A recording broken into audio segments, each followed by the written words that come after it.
ప్రజాపాలన అంటూ రామగుండం నియోజకవర్గంలో విధ్వంస పాలనను కొనసాగిస్తున్నారని మాజీ ఎమ్మెల్యే కోర్కంటి చందర్ ఆరోపించారు.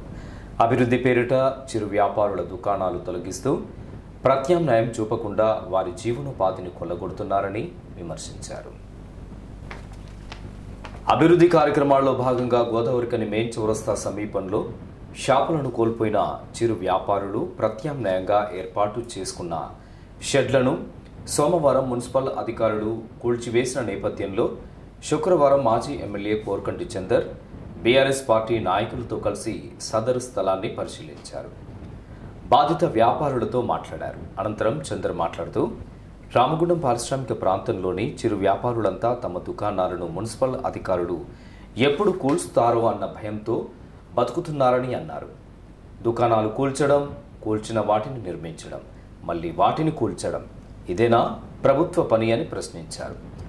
చిరు వ్యాపారుల షెడ్లను కూల్చిన విషయంలో ఎవ్వరూ బాధ్యత వహిస్తారని నిలదీశారు.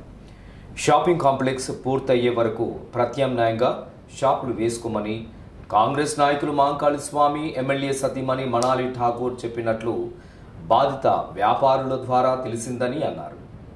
దాదాపుగా నెల రోజులుగా షెడ్ల నిర్మాణ పనులు జరుగుతుంటే మాట్లాడని మున్సిపల్ అధికారులు దుకాణాలు పూర్తయ్యాక కూల్చడం ఎంతవరకు సమంజసమని ప్రశ్నించారు.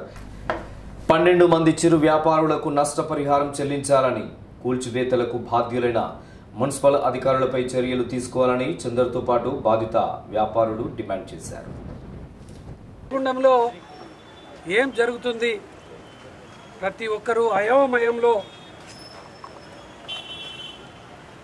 ఈరోజు చిరు వ్యాపారస్తులందరూ కూడా అసలు మా దుకాణం ఎప్పుడు కూర్చుతారు, మేము ఎప్పుడు రోడ్డు మీద పడతాము అనేటువంటి భయాందోళనలు ఎలా కల్పిస్తున్నటువంటి సందర్భం ఈ యొక్క ప్రజాపాలన కాంగ్రెస్ పాలనలో ఈ గోదావరికని రామగుండంలో జరుగుతూ ఉన్నది.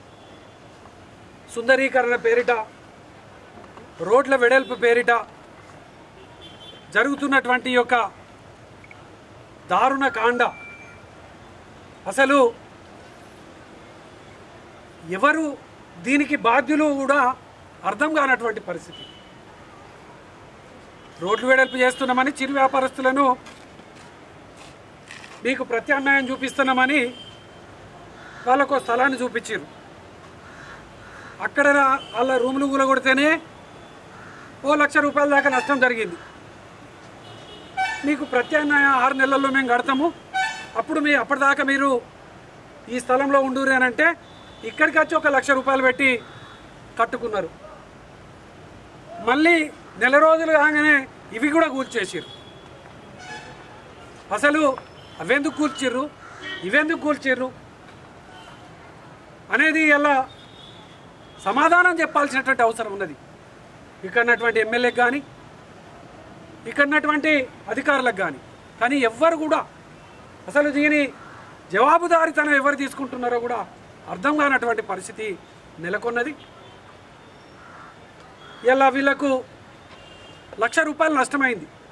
నెల రోజులుగా కడుతున్నారు. అధికారులు వచ్చారు, చూసారు, మళ్ళీ అదే అధికారులు వచ్చి కూలగొట్టారు. మిమ్మల్ని ఎవరు కట్టుకోమన్నారు అని అంటే మాకు మాంకాళి స్వామి గారు కట్టుకోమన్నారు, ఎమ్మెల్యే గారు సతీమణి గారు కట్టుకోమని అన్నారు.